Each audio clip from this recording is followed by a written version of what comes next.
ਜੀ ਬਹੁਤ ਵਧੀਆ ਜੀ। ਗੁਰੂ ਘਰ ਦੇ ਵਿੱਚ ਆਏ ਆ ਜੀ, ਗੁਰੂ ਘਰ ਨਾਲ ਨਮਸਕਾਰ ਕੀਤੀ ਹੈ। ਹੋਰ ਇੱਥੇ ਦਾ ਜੋ ਭਾਈਚਾਰਾ ਵੇਖਿਆ ਹੈ, ਬਹੁਤ ਹੀ ਮਿਲਣਸਾਰ ਆ, ਬਹੁਤ ਹੀ ਵਧੀਆ ਇਨਸਾਨ ਆ। ਲੇਕਿਨ ਇਹ ਸਰਕਾਰਾਂ ਦੀਆਂ ਕੋਈ ਚੀਜ਼ਾਂ ਮਤਲਬ ਸਿਆਸਤ ਆ ਜਿਹਦੇ ਨਾਲ ਦੋ ਦੇਸ਼ਾਂ ਨੂੰ ਪਾੜ ਕੇ ਰੱਖਿਆ। ਹੋਰ ਸਵਾਲ ਕਰੋ ਤੁਸੀਂ ਬੰਦਾ ਹੋਰ ਦੱਸੋ। ਨਾਮ ਪਹਿਲੇ ਆਪਣਾ ਦੱਸੋ। ਨਾਮ ਮੇਰਾ ਨਾਮ ਮਨੋਹਰ ਸਿੰਘ ਜੀ, ਆਏ ਕਿੱਥੋਂ?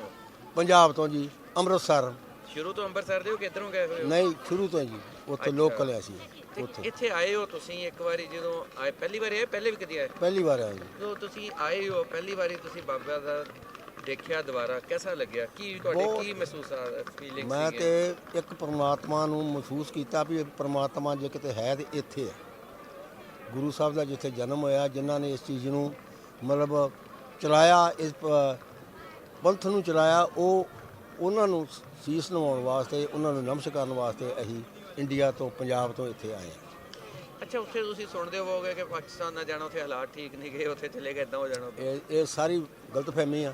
ਅੱਛਾ, ਜੋ ਕੁਛ ਅਸੀਂ ਅੱਖੀਂ ਵੇਖਿਆ ਹੈ ਉਹ ਬਹੁਤ ਹੀ ਸ਼ਲਾਘਾਯੋਗ ਹੈ। ਇੱਥੋਂ ਦਾ ਭਾਈਚਾਰਾ, ਇੱਥੋਂ ਦੇ ਲੋਕ, ਇੱਥੋਂ ਦੀ ਪੁਲਿਸ, ਇੱਥੋਂ ਦੇ ਦੁਕਾਨਦਾਰ, ਹਰ ਇੱਕ ਨੇ ਸਹਿਯੋਗ ਦਿੱਤਾ ਵਾ। ਜੋ ਵੀ ਜਾ ਕੇ ਜੇ ਕਿਸੇ ਨਾਲ ਗੱਲਬਾਤ ਕੀਤੀ ਤਾਂ ਬਹੁਤ ਹੀ ਵਧੀਆ ਕਹਿੰਦੇ ਵੀ ਤੁਸੀਂ ਧੰਨ ਭਾਗੇ, ਤੁਸੀਂ ਇੱਥੇ ਗੁਰਦੁਆਰਾ ਸਾਡੇ 'ਚ ਆਏ ਜੇ ਤੇ ਅਸੀਂ ਤੁਹਾਨੂੰ ਨਮਸਕਾਰ ਕਰਦੇ ਹਾਂ। ਅੱਛਾ, ਤੇ ਤੁਸੀਂ ਇੱਥੇ ਹੁਣ ਬਾਕੀ ਜਿਹੜੇ ਲੋਕ ਆ ਉਹਨਾਂ ਨੂੰ ਕੀ ਮੈਸੇਜ ਦਿਓਗੇ ਜਿਹੜੇ ਡਰਦੇ ਆ, ਨਹੀਂ ਆਉਂਦੇ, ਪਰੇਸ਼ਾਨ ਹੋ ਜਾਂਦੇ ਆ ਵਿਚਾਰੇ? ਵੇਖੋ, ਇਹ ਤੇ ਸਰਕਾਰ ਦੀਆਂ ਸਿਆਸਤਾਂ ਹੈ। ਇੱਕ ਦੂਸਰੇ ਨੂੰ ਦੂਰ ਕਰਨਾ ਤੇ ਕਿਸ ਢੰਗ ਨਾਲ ਕਰਨਾ ਹੈ, ਇਹ ਸਰਕਾਰ ਦੀ ਸਿਆਸਤ ਆ। ਉਹ ਆਪਣੀਆਂ ਸਿਆਸਤਾਂ ਖੇਡੀ ਜਾਂਦੇ ਆ। ਉਹ ਇੰਡੀਆ ਵਾਲੇ ਵੀ ਖੇਡੀ ਜਾਂਦੇ ਆ, ਪਾਕਿਸਤਾਨ ਵਾਲੇ ਵੀ ਖੇਡੀ ਜਾਂਦੇ ਆ। ਉਹਦੇ ਵਿੱਚ ਸਾਨੂੰ ਮਤਲਬ ਕੋਈ ਪਤਾ ਨਹੀਂ। ਅਸੀਂ ਤਾਂ ਸਿਰਫ ਦਰਸ਼ਨਾਂ ਵਾਸਤੇ ਆਏ ਆ ਤੇ ਸਾਨੂੰ ਇੱਥੇ ਆਣ ਕੇ ਗੱਲ ਮਹਿਸੂਸ ਹੋਇਆ ਬਹੁਤ ਜ਼ਿਆਦਾ, ਬਹੁਤ ਵਧੀਆ ਲੱਗਾ ਕਿ ਅਸੀਂ ਉੱਥੋਂ ਜਿਹੜੇ ਇੰਡੀਆ 'ਚੋਂ ਆਏ, ਸਾਨੂੰ ਬਿਲਕੁਲ ਇਹ ਮਹਿਸੂਸ ਨਹੀਂ ਹੋਇਆ ਵੀ ਅਸੀਂ ਪਾਕਿਸਤਾਨ 'ਚ ਆਏ। ਸਾਨੂੰ ਜਿੱਥੇ ਵੀ ਅਸੀਂ ਗਏ ਆ ਸਹਿਯੋਗ ਮਿਲਿਆ ਵਾ, ਹਰ ਚੀਜ਼ ਦੀ ਸਾਨੂੰ ਮਤਲਬ ਸੁਵਿਧਾ ਵੀ ਉਪਲਬਧ ਆ, ਸਾਰੀਆਂ ਰਹਿਣ ਸਹਿਣ ਦਾ ਵੀ ਸਭ ਕੁਝ ਠੀਕ ਠਾਕ ਹੈ। ਅੱਛਾ, ਦੇ ਤੁਸੀਂ ਕੀ ਵੈਸੇ ਕੀ ਇੱਕ ਦਿਲ 'ਚ ਗੱਲ ਤੇ ਹੁੰਦੀ ਹੋਣੀ ਹੈ ਕਿ ਜਿਹੜਾ ਬਾਰਡਰ ਇੰਨਾ ਢਿੱਲਾ ਹੋ ਜਾਵੇ ਕਿ ਦਿਲ ਕਰੇ ਤਾਂ ਲਾਹੌਰ ਆ ਕੇ ਚਾਹ ਪੀਣਾ ਜੀ? ਹਾਂ, ਇਹ ਗੱਲ ਤੇ ਸਾਡੇ ਦਿਲ 'ਚ ਮਹਿਸੂਸ ਹੈ ਵੀ ਜੇ ਇਸ ਸਰਕਾਰ ਕਰਨ ਤੇ ਫਿਰ ਭਾਈਚਾਰਾ ਜਿਹੜਾ ਇਹ ਸਾਡਾ ਮਿਲ ਸਕਦਾ ਵਾ। ਇੱਕ ਦੂਸਰੇ ਨਾਲ ਅਸੀਂ ਜੱਫੀਆਂ ਪਾ ਸਕਦੇ ਹਾਂ, ਇੱਕ ਦੂਸਰੇ ਨਾਲ ਦੁੱਖ ਸੁੱਖ ਸਾਂਝੇ ਅਸੀਂ ਕਰ ਸਕਦੇ ਹਾਂ। ਇਹ ਚੀਜ਼ ਤੇ ਹੈ ਆ, ਜੇ ਸਾਨੂੰ ਸਰਕਾਰਾਂ ਇਜਾਜ਼ਤ ਦੇਵੇ ਤੇ। ਕੁਝ ਚੀਜ਼ਾਂ ਹੈਗੀਆਂ ਜਿਹੜੀਆਂ ਸਰਕਾਰ ਦੇ ਵੱਸ 'ਚ, ਆਮ ਪਬਲਿਕ ਦੇ ਵੱਸ 'ਚ ਨਹੀਂ ਹੋ। ਅਸੀਂ ਇਸ ਕਰਕੇ ਮਜਬੂਰ ਆ। ਇੱਧਰਲਾ ਆਵਾਮ ਵੀ ਮਜਬੂਰ ਆ, ਉੱਧਰਲਾ ਆਵਾਮ ਵੀ ਮਜਬੂਰ ਆ। ਤੇ ਬਾਕੀ ਇਹ ਆ, ਦਿਲੀ ਚਾਹ ਇਹ ਜ਼ਰੂਰ ਆ ਵੀ ਇਹ ਆਵਾਮ ਇਕੱਠੇ ਹੋਣ ਤੇ ਇੱਕ ਦੂਸਰੇ ਦੀ ਸਾਂਝ ਜਿਹੜੀ ਹੋਰ ਵਧੇ।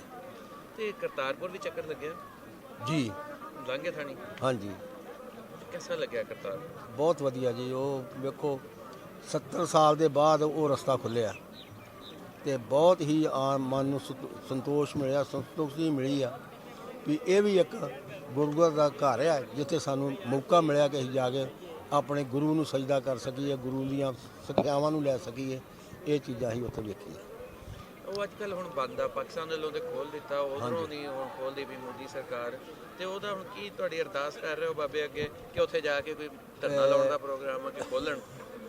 ਧਰਨੇ ਦਾ ਤੇ ਗੁਰੂ ਘਰ 'ਚ ਨਹੀਂ ਬਣਦਾ ਤਾਂ ਨਾ ਲਾਉਣਾ ਹੀ ਆ। ਅੱਛਾ, ਸਿਰਫ ਇਹ ਆਸਾ ਆ, ਅਰਦਾਸਾਂ ਹੋ ਸਕਦੀਆਂ ਵਾ ਤੇ ਅਰਦਾਸਾਂ ਨੂੰ ਪ੍ਰਮਾਤਮਾ ਮੰਨਦਾ ਵੀ ਆ। ਨਹੀਂ ਤੇ ਗੁਰੂ ਜੀ ਅੱਗੇ ਧਰਨਾ ਲਾ ਦਿਓ ਨਾ, ਕਹੋ ਬੈਠਾ ਮੈਂ ਇੱਥੇ, ਖੋਲੋਗੇ ਤੇ ਜਾਣਾ। ਇਹ ਚੀਜ਼ ਹੋ ਨਹੀਂ ਸਕਦੀ। ਅੱਛਾ, ਅਨਹੋਣੀ ਗੱਲ ਹੈ। ਅੱਛਾ, ਮਤਲਬ ਹਾਂ, ਹੋ ਨਹੀਂ ਸਕਦੀ। ਅੱਛਾ।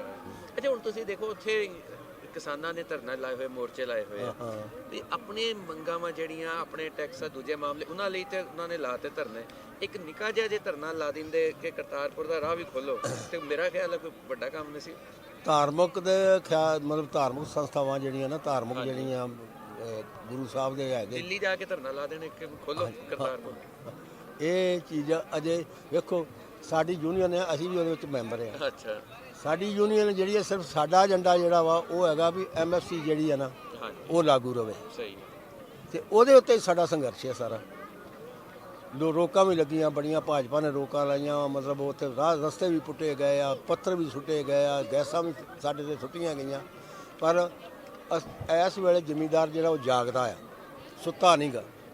ਇਸ ਕਰਕੇ ਜਾਗਦੇ ਹੋਇਆ ਸਾਨੂੰ ਉਹ ਜਿਹੜਾ ਆ, ਸਾਨੂੰ ਮਹਿਸੂਸ ਨਹੀਂ ਹੋਇਆ ਵੀ ਸਾਡੇ ਰਸਤੇ ਪੁੱਟੇ ਗਏ ਆ, ਸਾਡੇ ਗਾੜੀ ਪੱਥਰ ਸੁੱਟੇ ਗਏ ਆ, ਸਾਡੇ 'ਤੇ ਅਥਰੂ ਗੈਸ ਦੇ ਗੋਲੇ ਸੁੱਟੇ ਗਏ ਆ। ਅਸੀਂ ਆਪਣੇ ਆਤਮਾ ਨਾਲ ਅਟਾਲਿਆ ਔਰ ਅਸੀਂ ਅੱਗੇ ਵੱਧਦੇ ਗਏ ਤੇ ਦਿੱਲੀ ਜਾ ਰਹੇ ਕਿ ਅਸੀਂ ਧਰਨਾ ਲਾਤਾ ਹੈ। ਲੋ ਜੀ, ਆਂਦੇ ਜਾਂਦੇ ਰਹੋ, ਜ਼ਰੂਰ। ਹਾਂ, ਤੇ ਤੁਸੀਂ ਮੇਰਾ ਨਾਮ ਗੁਰਦਿਆਲ ਸਿੰਘ ਹੈ ਜੀ, ਤੇ ਮੈਂ ਇੱਥੇ 5ਵੀਂ ਦਫਾ ਆਇਆ। ਮੈਨੂੰ ਇੱਥੇ ਦਾ ਬਹੁਤ ਪਿਆਰ ਸਾਨੂੰ ਮਿਲਦਾ ਜਿਹਨਾਂ ਸਿੱਖਾਂ ਦਾ, ਜੀ ਇੰਨਾ ਸਾਡੇ ਇੰਡੀਆ 'ਚ ਨਹੀਂ ਕਰਦੇ ਜਿੰਨਾ ਇਹ ਕਰਦੇ ਸਾਡੇ ਨਾਲ, ਤੇ ਸਾਡੇ ਨਾਲ ਪਿਆਰ ਬਹੁਤ ਕਰਦੇ ਆ। ਇੱਥੇ ਦਾ ਮਾਹੌਲ ਵਧੀਆ ਆ।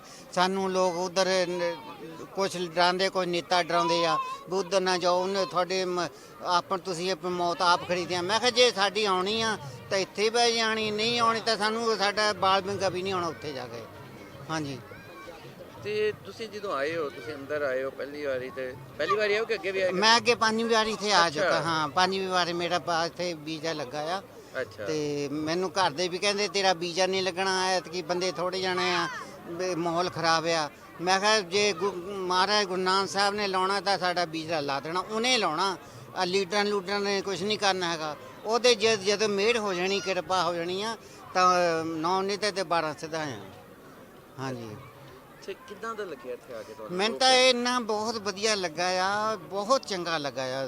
ਹਾਂਜੀ, ਮੈਂ ਕਹਿ ਨਹੀਂ ਸਕਦਾ ਵੀ ਜਿੰਨਾ ਇੱਥੇ ਦਾ ਮਾਹੌਲ ਵਧੀਆ ਤੇ ਸਾਨੂੰ ਇੰਨਾ ਪਿਆਰ ਕਰਦੇ ਆ।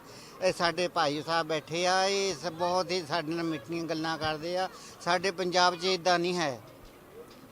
ਉਹ ਤਾਂ ਭੜਕਾਊ ਭਾਸ਼ਣ ਕਰਦੇ ਆ ਇਦਾਂ ਜੀ, ਉੱਥੇ ਹੱਥ ਪਾ ਦੇ ਫੈਲਿਆ ਹੋ ਗਿਆ। ਮੈਂ ਕਿਹਾ ਕੁਛ ਨਹੀਂ ਫੈਲੇ। ਸਾਡੇ ਜਿਹੜੇ ਕੁਝ ਦਿੱਲੀ ਦੇ ਨੇਤਾ ਆ, ਮੋਦੀ ਆ, ਹੋਰ ਉਧਰਲੇ ਕੁਛ ਇਦਾਂ ਭੜਕਾਊ ਭਾਸ਼ਣਾਂ, ਲੀਡਰ ਜਿਹੜੇ ਸਾਡੇ ਠੀਕ ਨਹੀਂ ਹੈ। ਯਾ ਦੇਖੋ ਨਾ, ਹੁਣ ਸਾਡੇ ਇੱਥੇ ਧੀਆਂ ਪੁੱਤ ਪੈਰ ਹਾਂਜੀ ਸਾਰੇ ਹਾਂਜੀ ਫਿਰਦੇ ਪਏ ਮਾਂ ਪਿਓ। ਹਾਂਜੀ ਹਾਂਜੀ। ਕੈਸਾ?